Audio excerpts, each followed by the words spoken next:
Very good morning, everyone. Just going to give it a minute to let everyone join the webinar this morning, and then we'll do a wee bit of introductions and explain a bit more about what we're going to cover today. But just give us a moment to let everyone come in, and then we'll get going. So I shall maybe sing a song just now. No, I won't sing a song. I'll just leave it at the moment while we get people joining.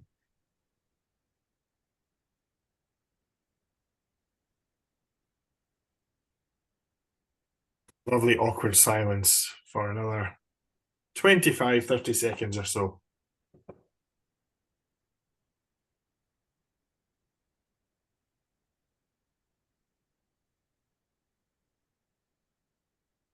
Okay, I think we are good to go. More and more people joining as we speak, which is wonderful to see. So I shall formally say a good morning to everyone, and welcome to the Association for Cultural Enterprises' latest free webinar on the topic of horizon scanning.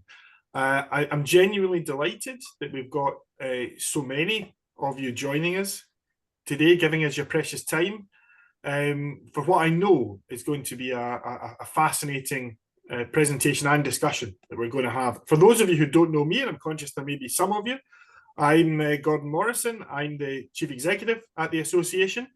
The ego in me would say, oh, you're joining because you're here to hear me do my first hosting session of one of our webinars, but my ego is being left at the door, so I know that is not the case. As most of you probably all know, the Association for Cultural Enterprises has one central mission, and that's to support cultural organisations to maximise their commercial opportunities and make money, ultimately.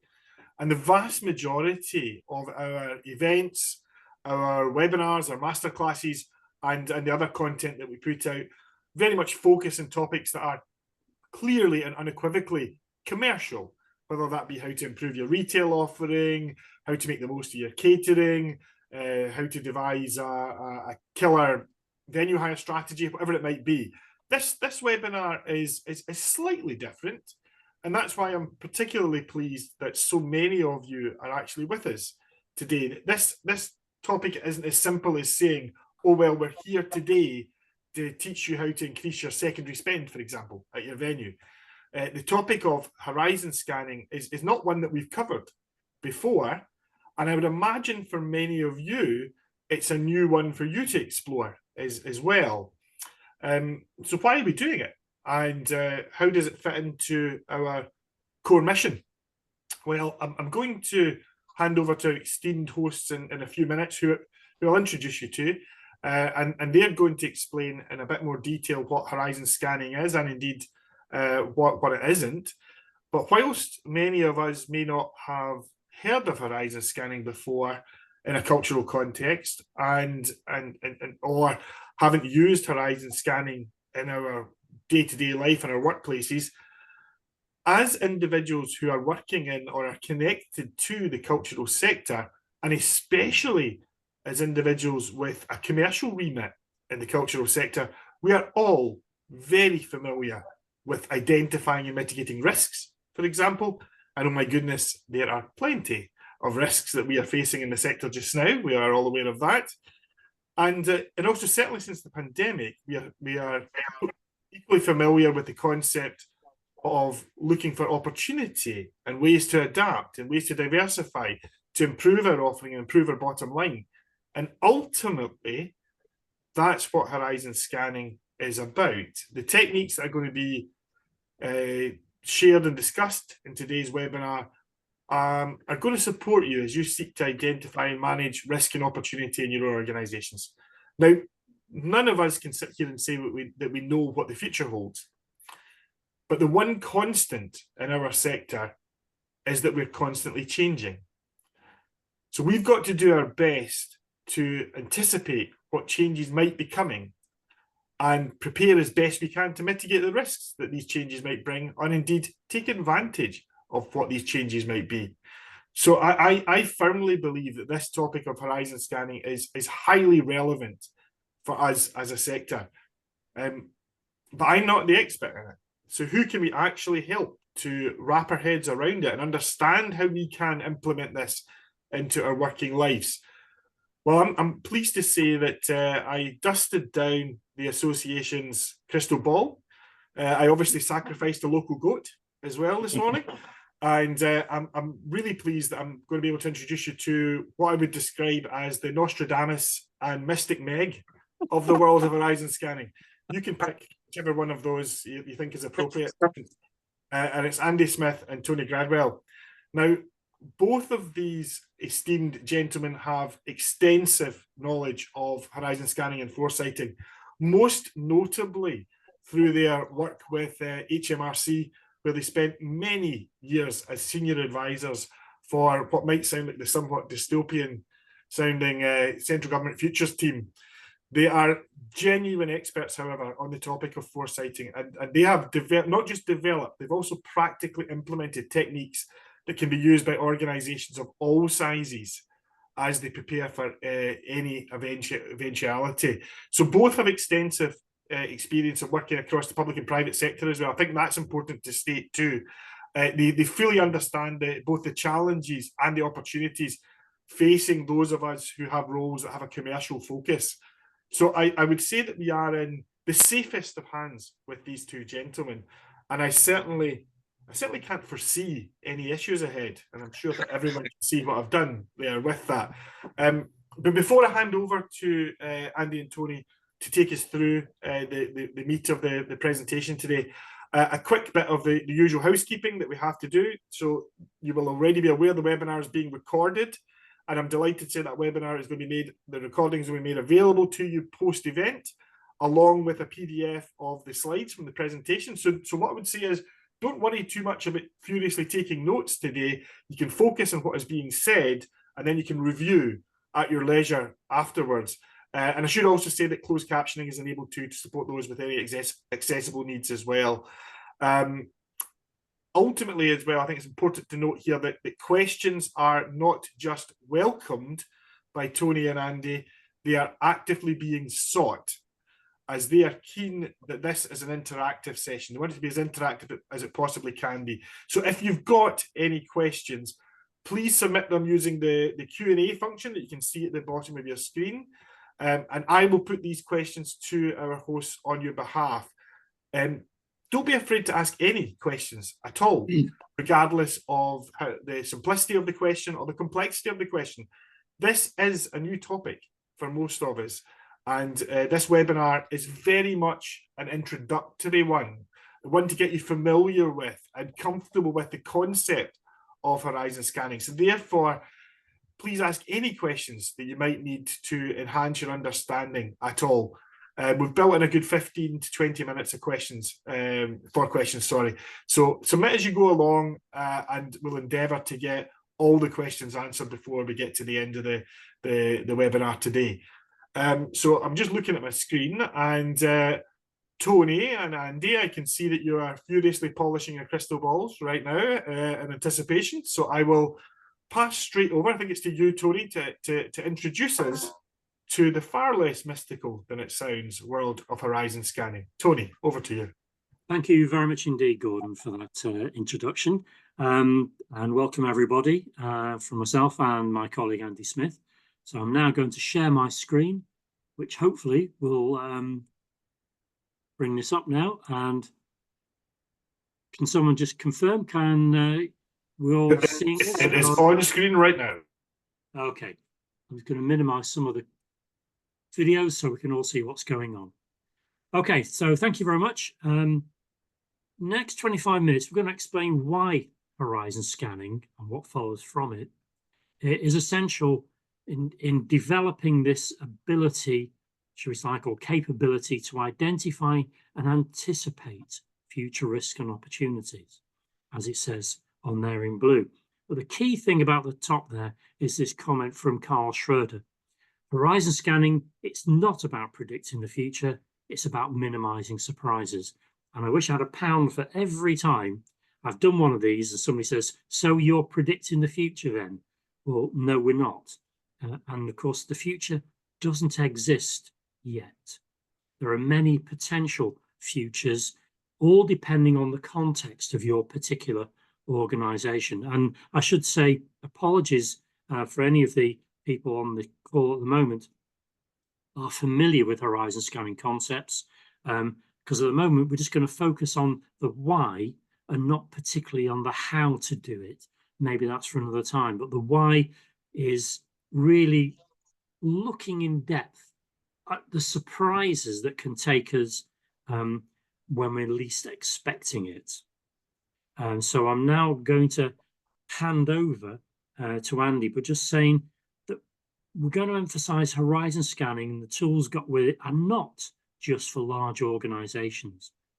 All it needs is 2 or 3 inquiring minds, some simple mind tools to generate new ways of looking at the world so as to identify those risks and those opportunities. So without further ado, over to my colleague Andy for the next slide. Thanks, Tony. Good morning, everybody. Gordon very nicely referenced Nostradamus and Mystic Meg.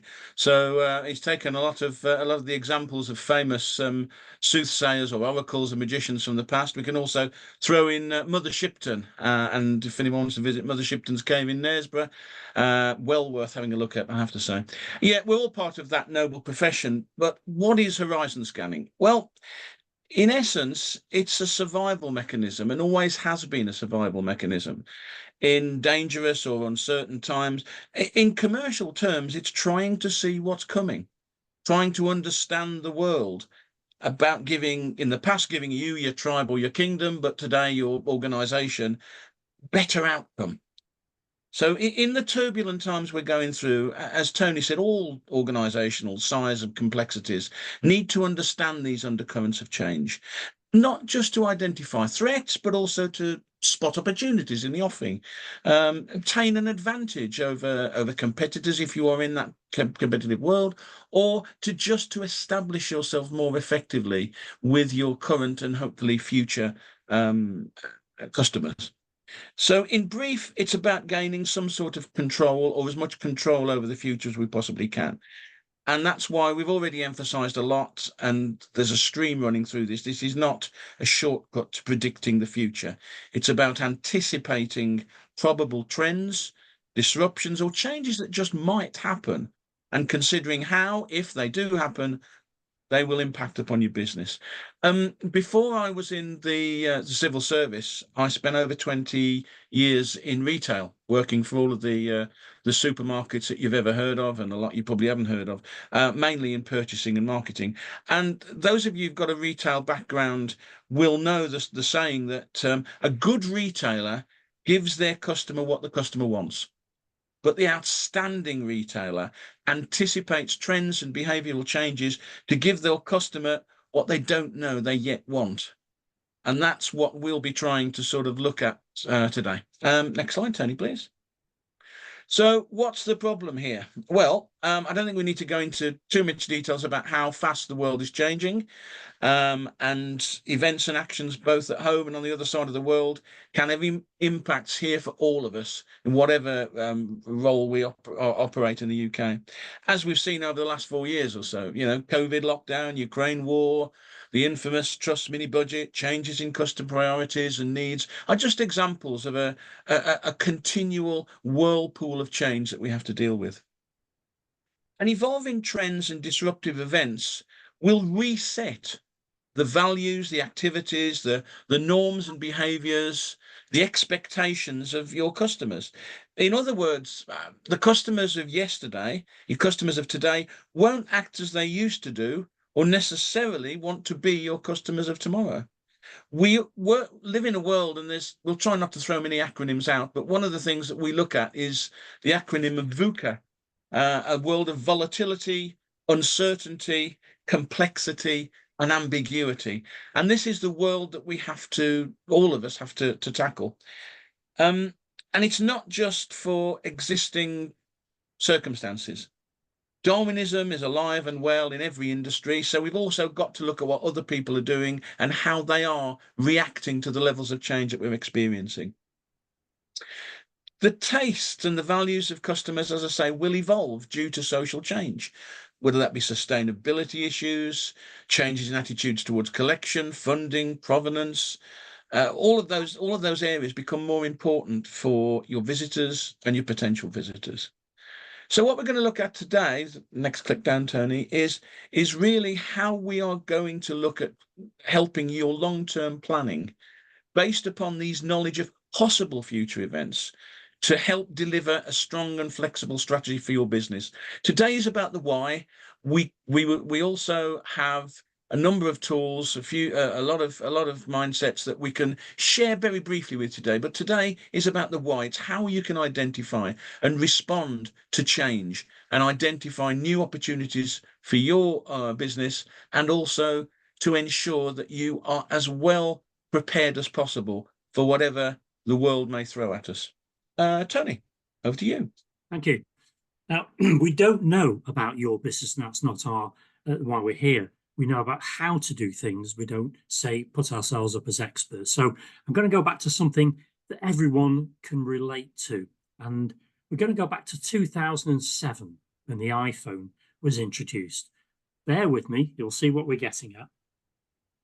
So by 2012, Apple were flogging something like 220 million units a year. And competitors like Nokia, Motorola, Sony Ericsson, Siemens, that you've all forgotten who those were, maybe even BlackBerry, had no effective competitive product. So just take a look, where are they now? Because essentially Nokia are just making, I don't know, the world's favorite burner phone for all I know. But you can bet your life that Steve Jobs and the Apple crew knew exactly what they were doing, but nobody else, apart from the smart developers, really saw what was going to happen. So we started to get better products from Apple. They increased the speed, they increased the design functionality, and of course, during this time, they were growing the number of iPhones in use. And this created a very powerful positive feedback mechanism. Because what they did was fuel the growth of social media apps. They provide this platform for social media, which didn't exist, combining and intersecting with ubiquitous broadband and Wi-Fi. So this allowed apps to work more quickly. It became more user-friendly. It needed scale, and all these factors together started to build scale. Add in Android around about 2016, so you've got, I think it was HTC were in, are now gone, but of course Samsung really have become the alternative to Apple products. And effectively between them, there was no limit to the number of apps that you could have on the phone. That was the crucial difference between the smartphone and the previous phones that existed, which is essentially they were looking at shape, form, color. If you're lucky, you might have a radio. You might be able to do email, but it's incredibly difficult. But as a result of this technology, they killed old business models, and new business models arose as the smart organizations realized not only was it cheap, but friction-free. It was fast. It was a way of getting to customers. Betting, banking, dating, retail, food delivery, you can, well, it just keeps going. And all this created this positive feedback loop, which locked out anyone who was not offering a smartphone. We threw in Bluetooth capability, and then we added COVID. And COVID lockdown was one of those occasions, you know, when you say, look, what is something that happens when preparation meets opportunity.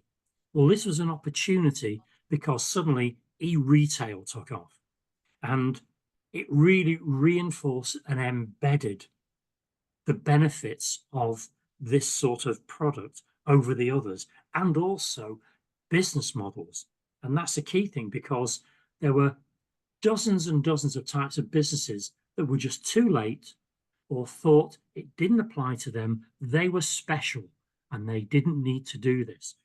Well, You and I all know what happened to those. And within a decade, smartphones changed customer preferences. And importantly, they changed how money flows through entire economies. Now, at the top of this slide, I said Steve Jobs and the Apple crew knew exactly what they're doing. Well, I can tell you now, governments around the world were utterly clueless. They did not understand how money flows. They did not understand new taxation points. They did not understand how businesses that were being destroyed, how new profit centers arose, how new behaviors arose, how new preferences, as Andy alluded to before, customer values changed, customer activities changed, customer expectations changed. And certainly working in government, we saw how government customers were saying, what's the deal? Amazon give me the money back the next day. Why do you take 6 months to refund an overpaid tax payment? What's going on? In other words, they expect Amazon type service from everybody. Why shouldn't we? So we can see how that added to the bonfire of the old ways. And now customers with smartphones, which is pretty much every one of us, have expectations of anything I want, and I want it now or as near as possible. So the question there is, who are the losers, who are the winners, and why? And we don't have to go through this today, but you know who they are by walking down the high street and seeing how city centres have changed because of places that are shut down, because there's a different way of doing it. City centre evolution, I can see it in my local city of Chester, has changed from really retail to leisure, coffee, restaurants, what have you. But the key aspect of this, and it applies to your sector as well, it's not just about a mobile phone and technology, but the key takeaway from this example is the intersection of technology, modes of working, public transport, business rates, building leasing costs, all those other things have together worked to change the way we live and expect to do things. The last point I'm going to make on this, and I will come in later with another example we give, is what Steve Jobs and everyone else who builds smartphones knows, particularly the application software developers, is they don't have to buy the kit. We, the users, buy the phones. A little example, I banked with HSBC, and a couple of years ago they said, you can't have mobile banking from us because we've upgraded our security and your phone won't support it. So you, that is me, has to go out and spend 300 quid on a new phone so I can do mobile banking. HSBC didn't pay for it. So in other words, there's a huge installed asset base, to use business jargon, which doesn't have to be paid for by application developers or those providing telecoms. We do it. We're the mugs that do that. So bear that in mind as we move on to the next section, and over to you, Andy. Thanks, Tony. As Tony have said, you on the call today have, of course, a much greater knowledge of the key areas that are going to affect your operational model. But we've put some starters for 10 down that maybe can help to flavour later discussions and later analysis. So funding of cultural enterprises by the government, I think it's fair to say, is going to be even more problematic in the future than it has in the past. We've inherited the worst financial position since the end of World War II, etc., quoting Rachel Reeves and the Prime Minister. So economic challenges are at customer level are being replicated at the government level, are being replicated at customer level. Years of austerity, tax rises, inflation, interest rates, etc., they have and will continue to erode discretionary spend. So what impact might that have? What impact would changes such as petrol, diesel hitting £5 a litre, public transport costs doubling or services halving in frequency, different ways of experiencing events or objects or services? there are new sources of competition for that discretionary spend arising every year that will continue to challenge traditional in-person cultural offerings. As the demographics of the UK and beyond change, so customer expectation of how cultural experiences could be delivered will evolve with it. I'm at the tail end of the baby boomer social demographic creation that the marketeers love to do, but there's a world of difference there with younger millennials, Generation Z. I think you should say Gen Z, but I'm just keep automatically wanting to say Z, and now Generation Alpha, who incidentally are born between 2010 and 2024. Doesn't that make you feel old?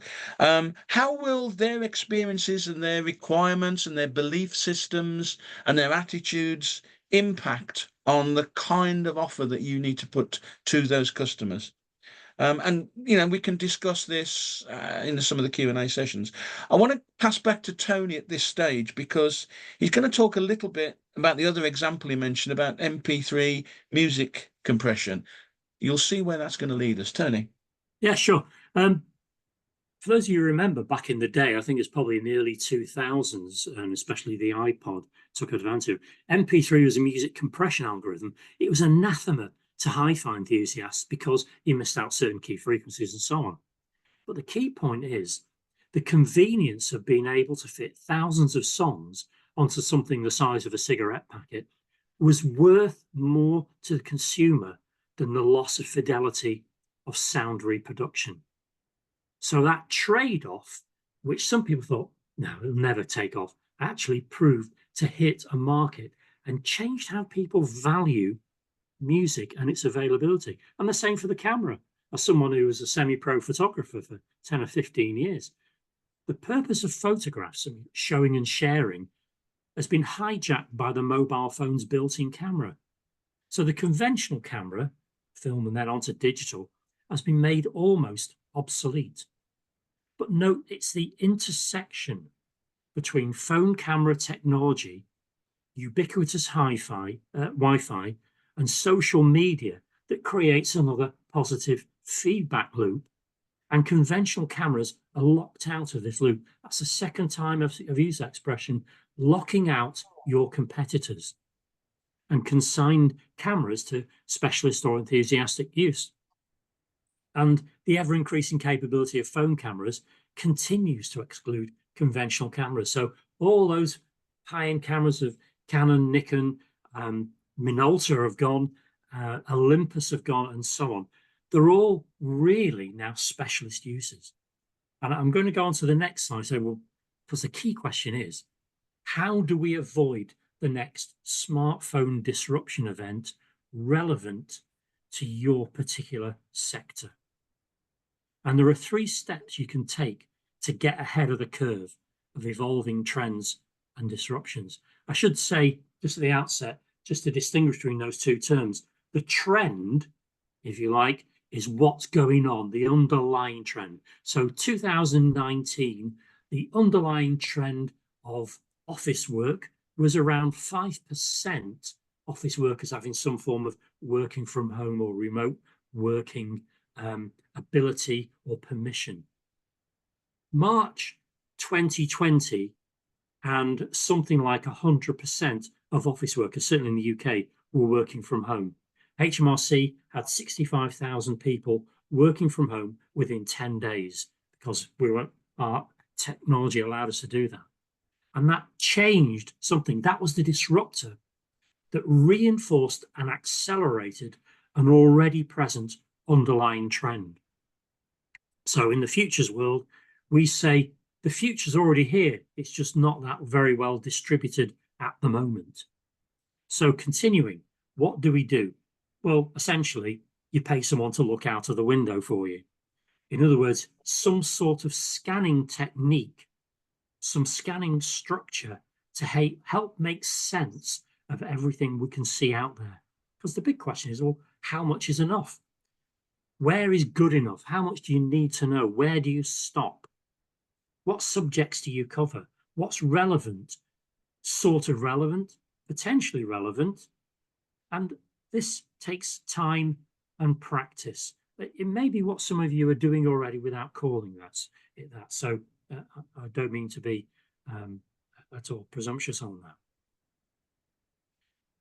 But the real value added step, and this is where we go beyond horizon scanning. Horizon scanning is a kind of catch-all technique, but in what we term then the next level strategic foresight is about collecting stuff, then making sense of it from the perspective of the business, from the organization and its activities.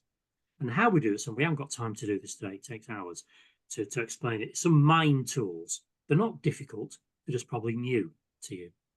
And we use these mind tools to work out what's going on now, what might be going on tomorrow, and the critical thing, how one factor could interact with another factor to generate a third factor that is currently invisible to most people, but is a game changer. Back in 2007, what Apple did, they married a piece of Nobel Prize winning physics to do with computer memory and increasing it 100 or 1,000 fold with touchscreen sensitivity glass and a few other bits and pieces. And they came out with the iPod and then the iPhone and the tablet and all the rest that follows. Currently invisible, they combine things to make something we didn't even know we wanted.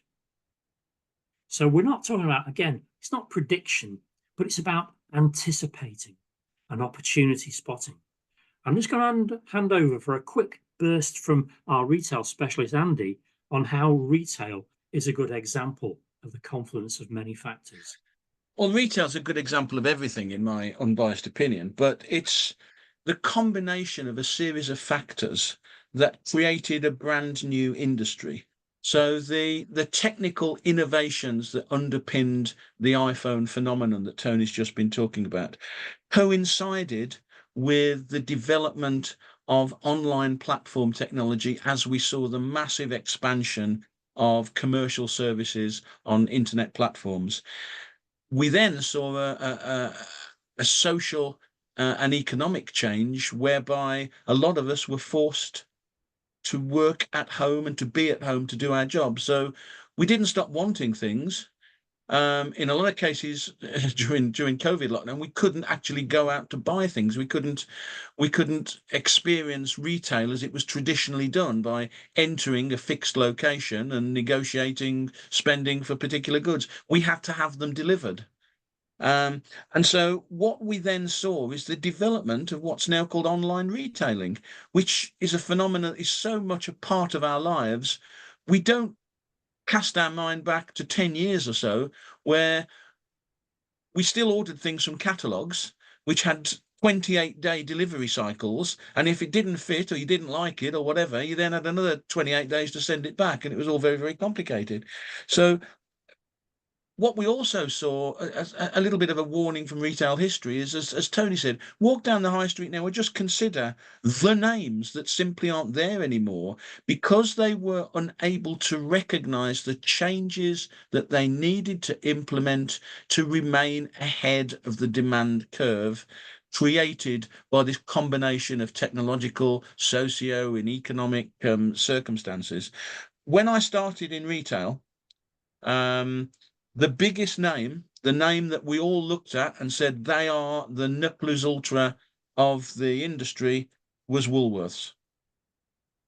Part of their demise, and don't get me on why Woolworths failed, because as Tony knows, I can talk forever about this. But part of their demise, they simply didn't recognise the need to develop any kind of online alternative to traditional bricks and mortar retailing.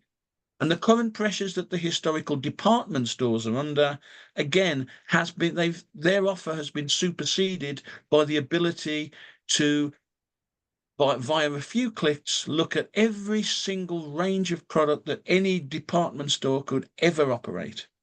Fundamental changes that have fundamental effects. And retail is the retail landscape is littered with the remains of those that didn't anticipate the consequences of change. Thanks very much, Andy. The next value add step is to tell someone about what you've found course, in a very small organization, you might just be talking to yourself. Do something about it, make decisions, develop strategy, take control. So after doing these first two stages, the next and most important is to have some mechanism or process to do something with that information. Use that insight and apply it to your own organization. And it may be that you do it yourselves because you're only 2-3 people, or it may be part of a feed-in to an operational management team. And one way to do this is a very powerful technique, and that is what-if stories, scenario development in business language. And the reason is these stories can be used to challenge existing plans and strategies, can challenge assumptions about the factors on which your business is based. It can also challenge the conventional wisdom that might dominate your sector or your type of organization. Just bear in mind, the most expensive words in business are, "We've always done it that way." Apropos Woolworths and HMV and Dixon's, and the world goes on. So when I say scenarios, I'll just give a very, very quick example, building on some of the points we've made so far. So just imagine, this isn't a prediction, this is a story, and check how this story stacks up against the assumptions in your business. Let's assume in a few years, fuel prices soar due to, I don't know, war, OPEC, economic factors, more tax from the government. Electric vehicle charging points near you or on the way to you are so scarce it limits customers with EVs to be able to physically visit you due to range limitations. Meantime, public transport services and cost don't offer viable alternative options. So they have potential brakes on people doing physical visits to your premises. Okay, now turn that story around. Meantime, Generation Z, younger millennials, maybe older, prefer to experience culture and leisure at home. Remember what we said about iPhones and who buys them? By making use of large UHD TVs that they have coupled with ultra-fast broadband, providing streaming services, or using VR headsets, which we now assume have halved in price and doubled in capability. So there we have TV sets. So in 2 years' time, we're going to have the Winter Olympics and the next World Cup, and there'll be other events, all spurring TV purchasing, people upgrading, and prices coming down. So the de facto standard in 2 years will be a TV with UHD capability that's about 65 inches wide or bigger, or even VR headsets. So that tells us in times of constrained disposable income, it could be the most cost-effective way a family can consume culture in all its forms, streamed into them. Remember the MP3? It's not high fidelity, but is it convenient? Yes, and so we're trading what we might call the physical experience of visiting your establishments for the convenience and maybe a cost saving of experiencing it in the home. And as I was writing this, I thought, if only the history of the world in 100 objects had been on screen rather than just on Radio 4, how much more involving that would have been. I found Neil McGregor's voice absolutely enthralling. I could have listened to that again and again. But bearing in mind what I've just said to you isn't the UK, it's the world. So in the same way, music coming like Spotify streamed to the world, culture in various forms can be streamed to the world, and people don't have to beat a path to your door. So, 2 questions for you. Don't have to answer them, it's something to mull over. That scenario I've just described, if that were true in a couple of years, what would that mean for your current business model, your projected customer volumes, and perhaps even the limitations to those volumes, and your financial modeling? Second question, what new products and services could you offer that could exploit this global audience and, quote, their installed asset base, the TVs they've bought for your benefit almost, because you don't pay for it. Something to think about. And whilst you're thinking, I'm going to slip onto the next slide and hand over to Andy. Tony's just talked to you about one of the key tools that are used, scenario building. I want to go right the way back to a very, very simplistic model that I've used over the last 40 years in both my private and public sector career. And again, I'm sorry, it's a mnemonic. It's Pegstall. And this is one of the oldest and most simplistic but long-lasting models that we use to start the conversation rolling about the potential changes, the potential risks inherent in anticipating and mitigating change. What we actually do here is we look at the elements that we've broken down into the Pegstall mnemonic: political, environmental, governmental, social, technological, economic, and legal, and say, okay, what are the areas within these factors that may well impinge upon where you currently are as an organization and where you are potentially going to be, how you're potentially going to be exposed to it. We talked a little bit about it in looking at the combination of social, technological, environmental, and political change in the development of the online retail phenomenon. What the mnemonic does, what Pegstall does, is to prompt us to look at the world around us through different lenses or filters. It tells us what to look for so that we can make a start on evaluating where we currently are and what potential changes may be occurring to the status quo. It works. It's used by innumerable businesses and organizations and has been over the past 40 or 50 years. You may well be very familiar with it. If you are, great. There are a couple of things that we need to talk about. It's not all pluses. It can be a bit constraining and really depends upon whether the participants in the Pegstall analysis have a good knowledge of the subjects on their list.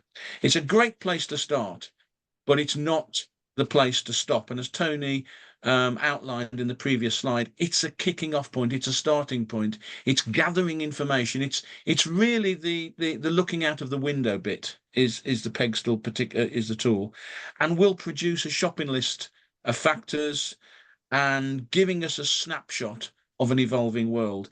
But it does get conversations going. It's actually fun. And I think the one thing that Tony and I have always stressed here, that horizon scanning, strategic foresighting should be fun, because you need to try to put yourself into the shoes of the people who are using your services or may be persuaded to use your services. And there's a creative side to this, which in this particular industry, is really sort of analogous to everything that we're looking to do. Yeah. If the concept of Pegstall is new to you, it's a great place to start. And best of all, it can be done with only 2 or 3 people. And when it's done, you do have a shared understanding of the external environment and its uncertainties that will enable you, that will give you a springboard to move forward. Tony, you were just about to jump in there, I think. No, I was just saying we'll move, mindful of the time, but we may have to move through. So if that's okay, we're moving on. We scanned the horizon. Now what do we do? And I saw there was a question in the chat about 5 or 10 year plans. And that's a really good question, because the limitation of Pegstall is that it tells nothing about how fast the world is changing or the direction in which it's going. Just think about how fast colour TV displaced black and white, for those old who remember black and white, or the almost instantaneous adoption of ChatGPT within months of its introduction. And I'll mention about speed. I'll come to that question in a slide or so. I'm mindful that we need to give some time for questions. It doesn't identify the interactions, and the interactions give rise to the complexity of real life. So anyone who says all you have to do is someone who doesn't understand the world. And As Foresighters, we bring in something called systems thinking, which is about understanding interactions. We try and model interactions for that third factor that comes in and takes apart existing markets and accelerates change faster than we can think, certainly faster than governments can think. Or we can take PegStel to the next level by bringing in models from other disciplines. That's what we do. These are easy but relatively sophisticated techniques.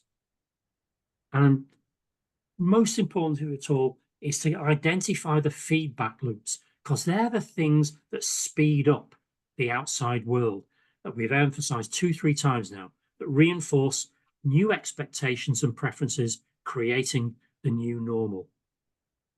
And in doing so, you map out your customer's world and you simplify it to the point where you can do something about it and interact with it. So mindful of this, so we need to just move on a bit. And I put the London Tube map out there as an example of a system map. So imagine all the different tube lines are different trends and the stations are the intersections. And creating a map allows you to travel through this particular environment without knowing exactly where all the tube lines are physically, but it gives you a mental model you can then start to manipulate. There's an example, we haven't really got time, but I'm going to move on to the next slide, which is putting horizon scanning into strategy. The so what? How do you take control, which is the sole purpose of doing this. Apologies, we've overrun a bit, but I want to just quickly say, those of you not seen it, strategy cycle is some simple way of saying, so what do we do? And horizon scanning outputs help you frame the problem in the context of the world. It allows you to see the big picture of the world, and in doing so, frame your future vision. So your vision is contextualized to the real world, not what you'd like it to be, how it has to fit. Once you've done that, and here's that question that was asked earlier about long-term objectives that deliver that vision. If you're in software, your long-term objectives are probably a year to 18 months, your design phase. If you're in automotive manufacturing, it could be 10 years. So certainly in the civil service, they love their 5-year plans. And no matter how many times we said, but the world's changing every year, it's what ministers expect, and so on. So there is this clash between what we've always done and what someone expects. That sometimes that someone has to be challenged to say, but the world is moving faster than that. And it really feeds into the concept of a nimble, agile organization that evolves its strategy on the fly. Now, I don't know how fast your world's changing. That will be for you to decide. But in doing that, you get to choose your strategic options that will deliver your objectives and your vision and see how they fit against potential world scenarios, which is the best compromise. Meantime, remember speed, what's changed while you've been doing all this planning, and is it still relevant, and has the problem changed? Thus the cycle's completed and it never ends. We could say other things, but essentially that's the deal. That's what horizon scanning is about. It's allowing you to frame up your actions that you can take to give you that control. And that, with 10 minutes to go, is about us, Andy. Yeah, you can find out more about us on there. This is all about working with Gordon and the ACE team. There are obviously going to be some questions and answers. Some of these may come later on, so please feel free, even after today's session, to get in contact with us via Gordon and the team, and to got anything that you want to sort of discuss. We're here. We're a member of Gordon's team to work through. And I'll hand back for any Q&A, Gordon, that you might want to run through with us.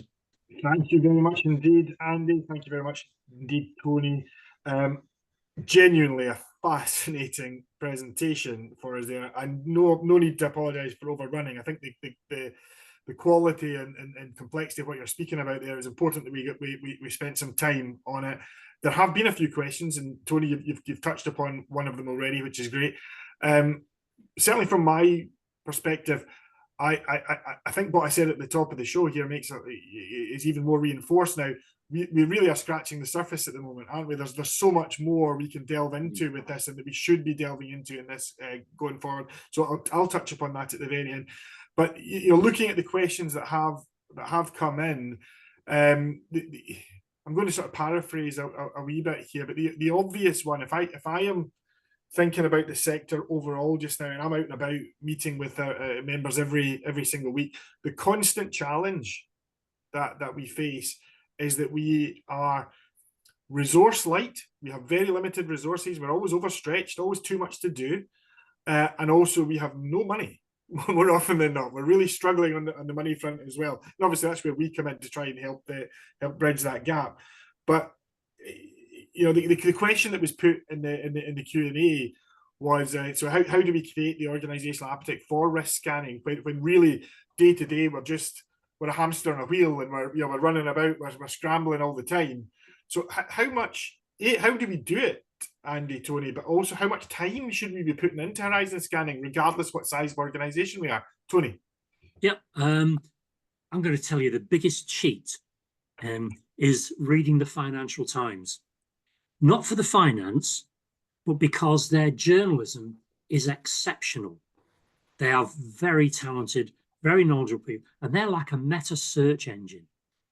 And we just read it in the morning, 10 minutes scanning through, and they will tell you there's a report out from Centre for Cities, or the Resolution Foundation, or the Roundtree Foundation, or Institute for Government, or Institute for Tax, whatever they will tell you what's going on. Their cultural take, everything that involves how money works and what things are happening. And the remit is so wide.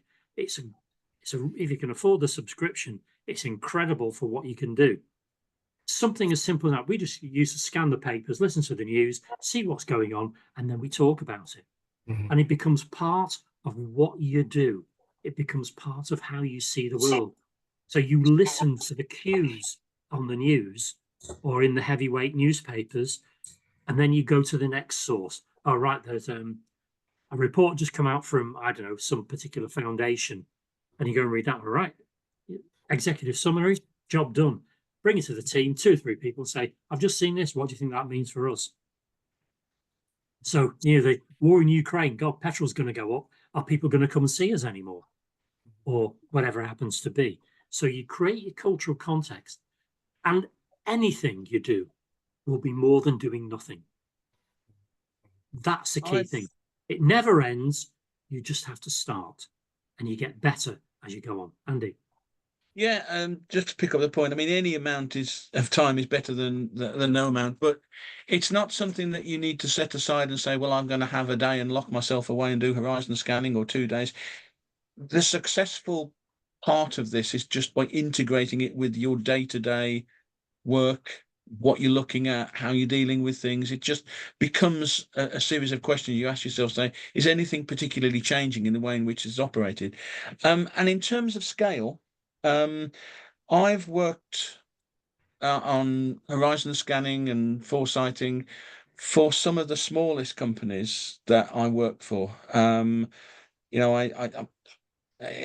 retail, while I worked for some of the big supermarkets, the massive ones, I also worked for a couple of very, very tiny companies that had a 0.0001% market share. Doesn't matter what the size or the complexity of the business is, it's the same kind of disciplines that you're looking to say, where are we?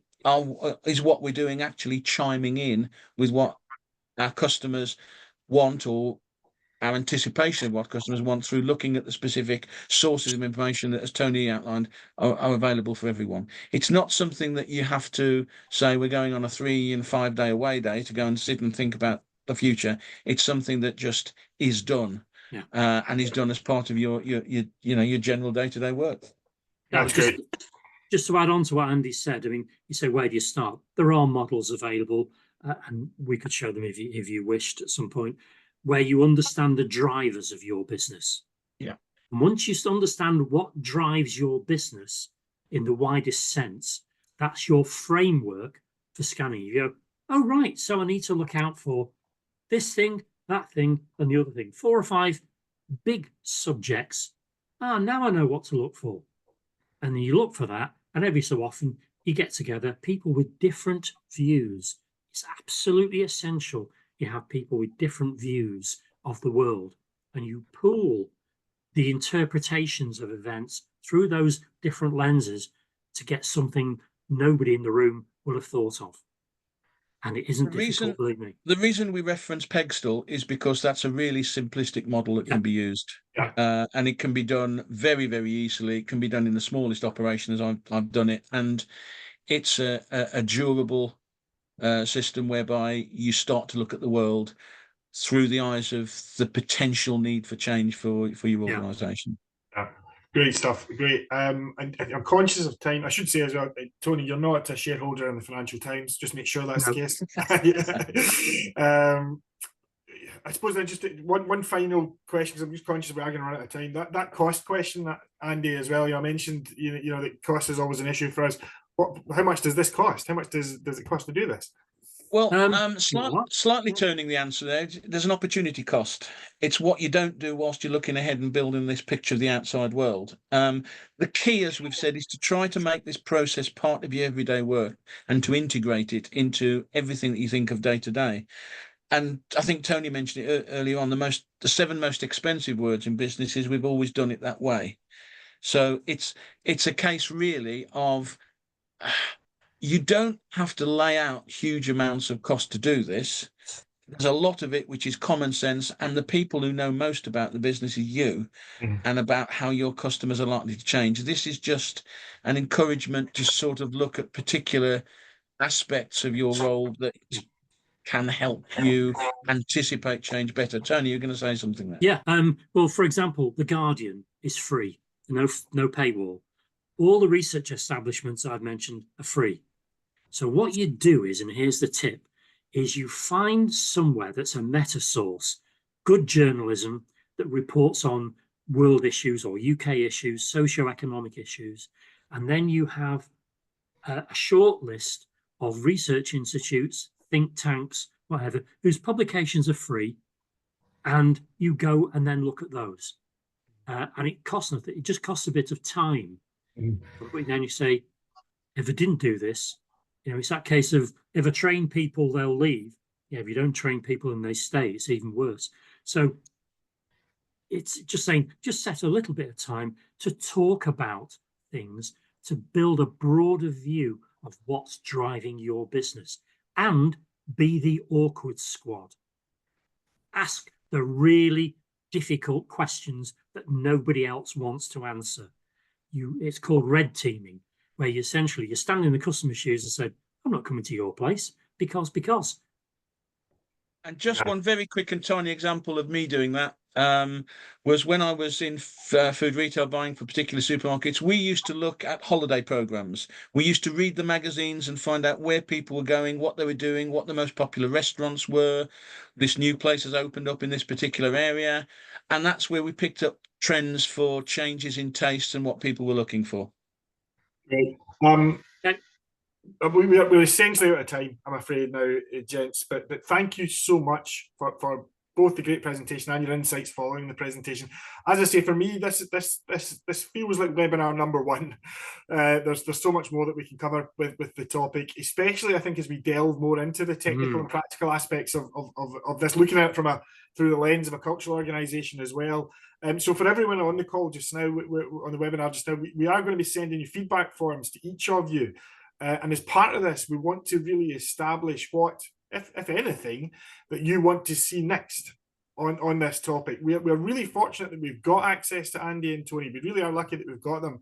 And I know that from a Cultural Enterprises point of view, but also for Andy and Tony, they're both excited to be working with us, and we're excited to be working with them. So we're really keen to offer greater support to our members, both on a one-to-one or a one-to-many basis. So please come back to us with your feedback and let us know where you want us to take this next. And obviously, just quickly, since we're on the topic of horizon scanning, it would be remiss of me if I didn't look ahead to what's next for the association, what we've got in the next few weeks. So just quickly, we've got on the 17th, we've got a full day session taking place at St Fagans in Wales, where we explore the topic of catering at cultural venues. So if you're interested in that, you can come along. We've also got an excellent online masterclass exploring the topic of venue hire, looking at everything from sales and marketing to delivering outstanding customer care. So those are upcoming. Plug over, I promise. So thank you all. It just means we've hit 12 o'clock on the nose. So thank you all very much indeed for coming along and joining us today. Thanks to the Cultural Enterprises team for helping us go so smoothly. And a huge thank you finally again, Tony and Andy. Thank you so much for your time for what has been a fascinating session today. Happy scanning, everyone. Thanks very much indeed. See you next time. Thanks for your time. It's good. Cheers. Thanks.